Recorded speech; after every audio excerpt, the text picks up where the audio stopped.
All right. Welcome to Lecture 37. This is Chapter 9.2, looking at the gas laws.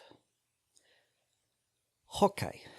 So, the exploration of the gas laws involved looking at the different properties of gases and seeing how each one would respond to a change in another.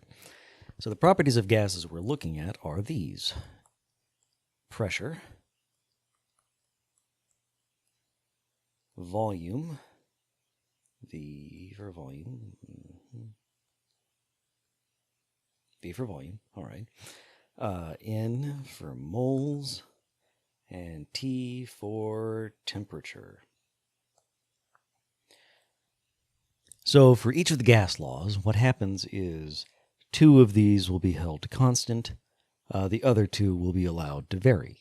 So you might hold pressure and moles constant, for example, and see how volume and temperature respond to one another. Or, you could hold pressure and temperature constant and see what happens to the volume if you change the number of moles. So things like that. So two constant, two changing. An important note about temperature is that it has to be on an absolute scale. Okay, all of these are on absolute scales. They start at 0 and go up. Okay, so pressure starts at 0 atmospheres and increases. Volume will start at 0 liters usually and increase. N will start at 0 moles. So temperature has to start at 0 and increase from there. And the absolute temperature scale is the Kelvin scale. Okay. It starts at 0 Kelvin, absolute 0, and increases from there, such that 0 degrees Celsius is 273.15 Kelvin. You can call it 273.15 degrees Kelvin if you want. Nobody will yell at you. They might giggle a bit. It's just that's a matter of custom and so on. The Kelvin scale is tied to the Celsius scale, so that an increase in 1 Celsius is also an increase in 1 Kelvin. So the conversion factor for that is Kelvin equals degrees Celsius plus 273.15. And that's just how you get from one to the other. So room temperature is about 298 Kelvin. Water boils at 373 Kelvin, and so on. So, that said, let's look at the laws. So, first up, we have Hamilton's law.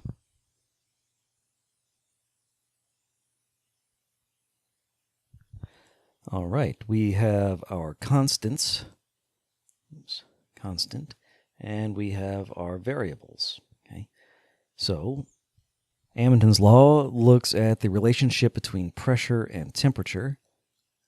Moles and volume are constant. They are not changing. So that is actually fairly easy to achieve. You just take a sample of gas, so constant moles, and you put it in a sealed container. Okay, the volume of the container can't change, so that's not a problem. And then all you have to do is look at the relationship to pressure and temperature. So you can increase the temperature and see how the pressure changes. You can decrease the temperature and see how pressure changes, and so on. So what we get out of Hamilton's law, or I should say what we get as Hamilton's law, is that an increase in temperature causes an increase in pressure. A decrease in temperature causes a decrease in pressure. When we see something like that, one-to-one relationship, up for up, down for down, what we say is that pressure is proportional to temperature. That funny fish-looking symbol, that is a symbol of proportionality. You can turn that into a mathematical equation as P equals K times T, where K is just a random constant. Okay, it's the constant of proportionality, the conversion factor between temperature and pressure for that particular sample of gas. Okay, but the thing is, look at this. P over T equals K. Okay, K is a constant, so that means that pressure over temperature is always going to be a constant for that gas, and it's going to be the same constant for that sample of gas. So, under one set of conditions, pressure 1 over temperature 1 is going to be equal to the same thing as the gas under a different set of conditions, pressure 2 and temperature 2. And this right here, P1 over T1 equals P2 over T2, is the typical sort of form you would see for Hamilton's law. You can use actual numbers for this, like if it's 1.50 atmospheres at 300 Kelvin, then what is the pressure at 200 Kelvin? Well, you rearrange, P2 is going to be equal to 1.5 times 200 over 300 is going to be equal to 1.0 atmospheres. Okay. So, that is one way to do a setup for Hamilton's law, is give you actual numbers. I'd have to give you 3 of the 4 and ask you to find the fourth. Or I could say, what happens to temperature if you double pressure? Well, if you double the pressure, the temperature has to respond in the same way. What happens to pressure happens to temperature. So that means doubling pressure means doubling temperature. Cutting the pressure in half, or cutting the temperature in half, would cut the pressure in half. Doubling temperature doubles pressure. Double pressure, double temperature. Half pressure, half temperature. Okay. Triple the temperature, you triple the pressure. 1/3 the temperature, 1/3 the pressure. Very straightforward. So next up, we have Charles's law, where we hold moles and pressure constant, and we vary volume and temperature. All right, this one might be a little bit harder to visualize. So what you have is your sample of gas inside of a container that doesn't have a fixed volume. So it could be a cylinder with a piston on top, and then this will maintain a constant pressure because the air on the outside is always pushing down on it. So long as you don't go too high up this cylinder, then the volume can vary, as the top of as that piston moves up and down. Okay, and then you just have a flame or something underneath providing heat. So how does volume vary with temperature? You actually look at it, and what you get is, as temperature goes up, volume goes up. As one goes down, the other goes down. So it's a direct proportionality, just as between pressure and temperature. Or to put it another way, V equals KT. This is a different constant, so let's call it K1. Doesn't really matter. But that's going to give us the same relationship as we saw with Hamilton. Okay, V1 over T1 is equal to V2 over T2. You double the temperature, you double the volume. Triple the temperature, triple the volume. Okay, because the pressure has to remain constant. Okay. Once again, you can do the same sort of math.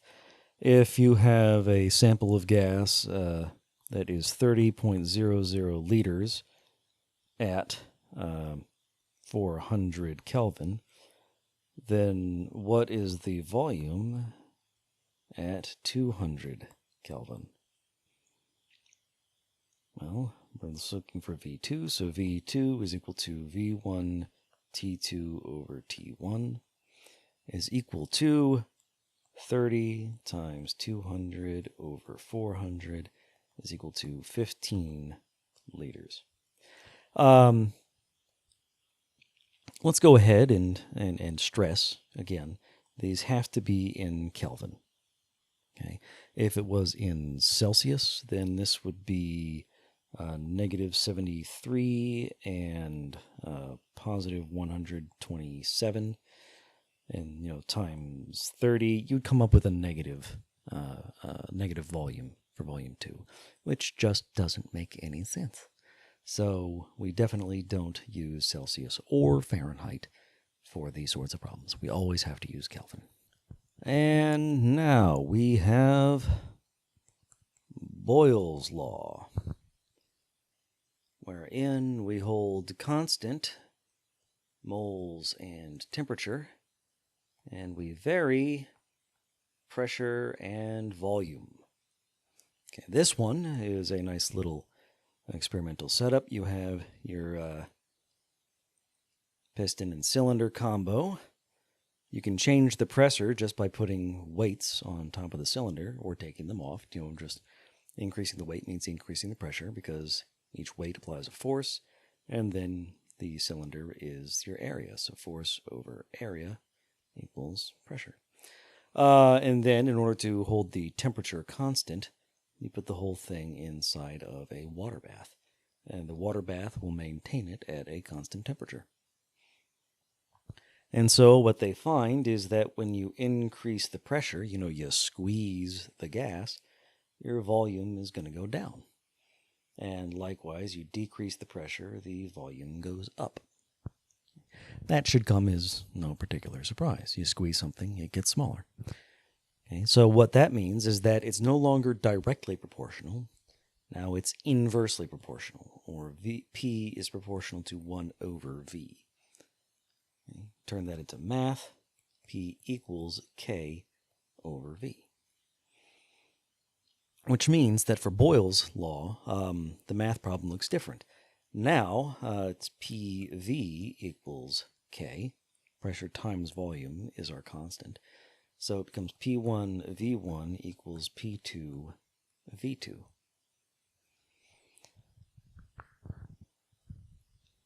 So, for this sort of problem, okay, if your sample of gas is 25.00 liters at 2 atmospheres, and you want to get the volume down to 1.00 liters, what pressure is that going to take? Okay, so I gave you P1, 25 or 2 atmospheres, 25 liters, and you want to get it to 1 liter, so we're looking for P2 there. So P2 equals P1 V1 over V2. So 2 times 25 over 1. You're going to need it to be at 50 atmospheres. Okay? So that is the relationship between pressure and volume. Double pressure, volume gets cut in half. Triple the pressure, volume gets cut to 1/3. 25 times the pressure, 1/25 the volume. Okay, half the pressure, double the volume. Okay, so if one goes down, the other one goes up for pressure and volume. And finally, we get Avogadro's law. Yes, he of the infamous number 6.022 times 10 to the 23rd. It was by studying gas that he came up with that number. Avogadro's law, we hold pressure and temperature constant. And now we focus on our variables are moles and volume. Okay. Now, it should come as no particular shock that if you increase the amount of gas present, you're going to increase the total volume of the gas. You decrease the amount of gas present, you're going to decrease the total volume of the gas at constant pressure and temperature. Okay, that is no particular surprise. But Avogadro obviously took it a step further in order to come up with Na equals 6.022 times 10 to the 23rd.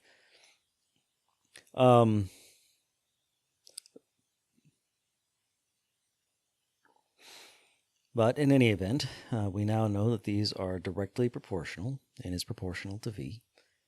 So N is equal to KV, or N1 over V1 equals N2 over V2. You could just as easily say it as V2 over N2 and V1 over N1, just as easily.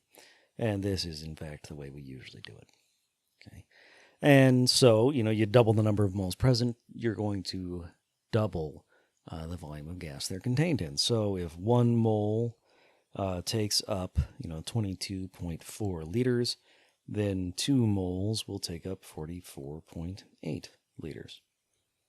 Very straightforward.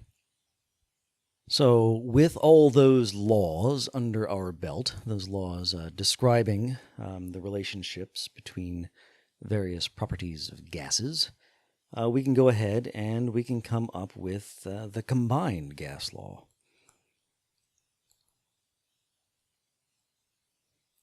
Okay, so what the combined gas law does is it combines several properties into a single equation. This one ignores moles, like several of the others do. So basically, we're combining Charles, Boyle, and Amundsen for this one. And what it gives us is P1 V1 over T1 equals P2 V2 over T2. So what it's saying is that you can find the relationship between pressure, volume, and temperature for a given sample of gas. Okay. So what will happen to temperature if you double pressure and triple volume? Okay. So doubling pressure means that P2 is equal to 2P1. Okay, the pressure has gone up by a factor of 2. Likewise, tripling volume means V2 equals 3V1. Okay. So what is the relationship then between T1 and T2 is what I'm asking for.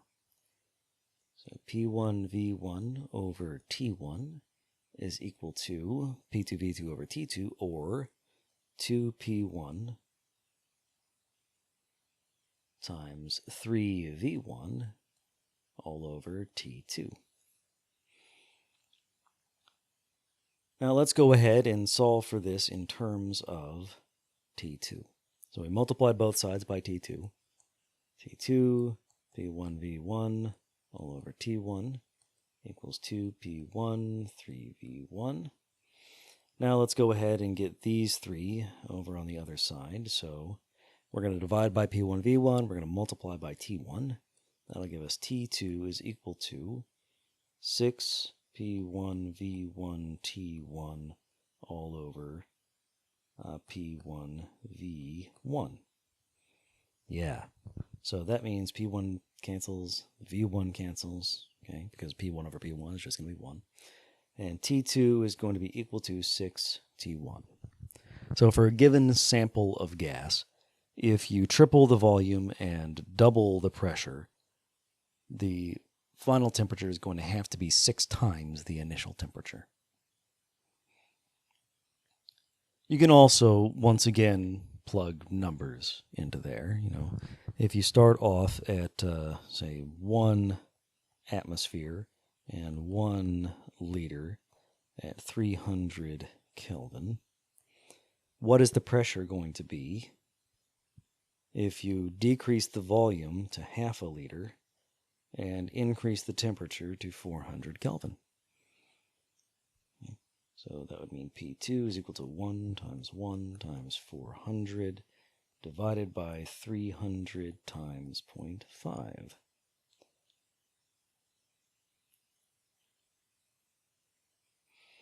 Pardon me for a moment while I do a bit of math in my head.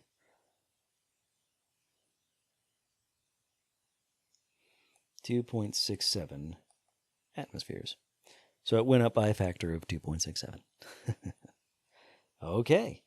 So that is, the sort of thing you can expect with the combined gas law.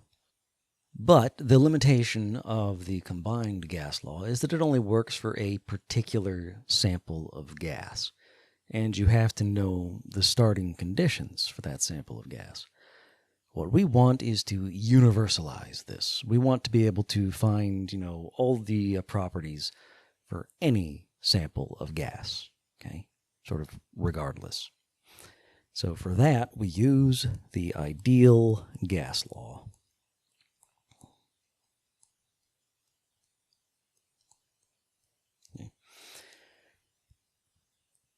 So, we start with all of our variables together. P1, V1, P2,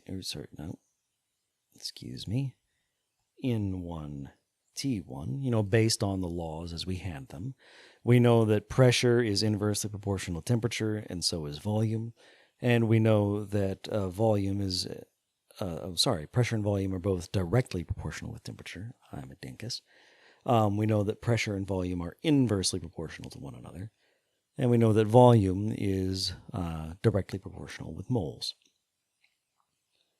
It would be very difficult to do the appropriate setup to prove that the relationship between moles and temperature at constant pressure and volume, but it's there.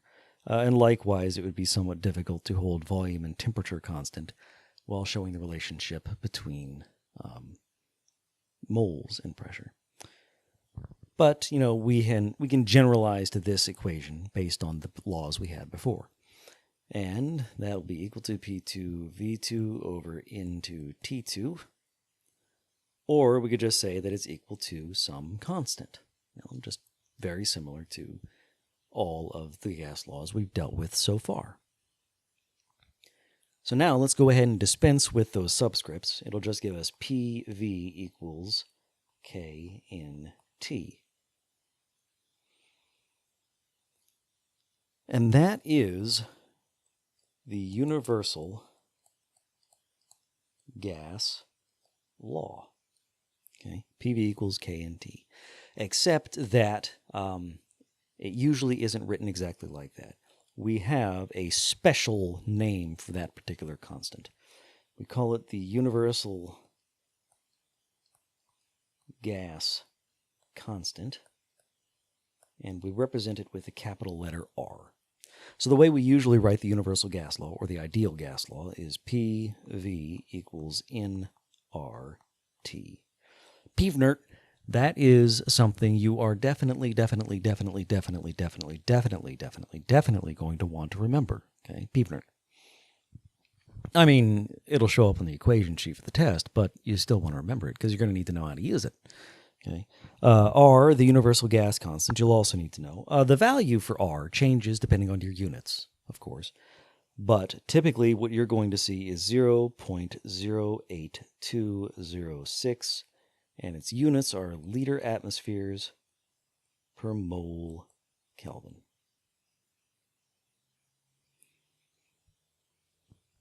Okay. So there's your ideal gas law. It's called the ideal gas law because it assumes ideal behavior of your gas. So obviously real gases are going to deviate somewhat from this, but it's still a really good and useful law.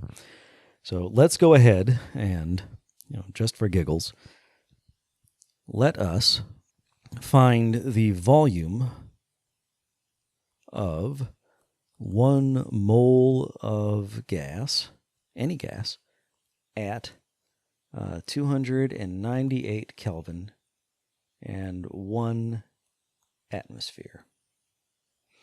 Okay, so PV equals nRT. So V equals nRT over P equals 1 mole times 0.08206 liter atmospheres per mole Kelvin times 298 Kelvin divided by 1.00 atmospheres. Now, atmospheres will cancel, moles will cancel, Kelvin will cancel, and you'll be left just with liters. And when you plug all of those numbers into your calculator, what you get is a volume of 24.5 liters. That might seem kind of a lot, but gases take up a lot of space. So, I mean, they have very significant volumes. They have to. They're gases. There's a lot of space in between their particles. The universal gas law is very, very useful and important. Okay, very often, you need to know one of the properties of the universal gas law. You need to find the pressure of a gas or the volume of a gas or how much gas you need or what temperature you need. It could be any of them. And that's what the universal gas law will give you. So just keep your eye out and figure out what values you're being given. And, also keep an eye out. Am I being asked to convert? Because remember, this is in liter atmospheres per mole Kelvin. If I give you pressure in millimeters of mercury, then you're going to have to convert to atmospheres. If I give you volume in cubic meters, then you're going to have to convert to liters. Okay? That sort of thing. If I give you Celsius, you have to convert to Kelvin. Finally, though, we're done with the universal, or with the gas laws, with me showing you examples anyway. But I want to talk about standard conditions.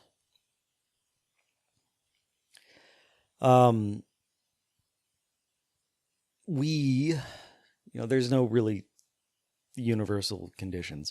But in order to record values and be able to report them to one another, it's important that we know what sort of conditions we're talking about.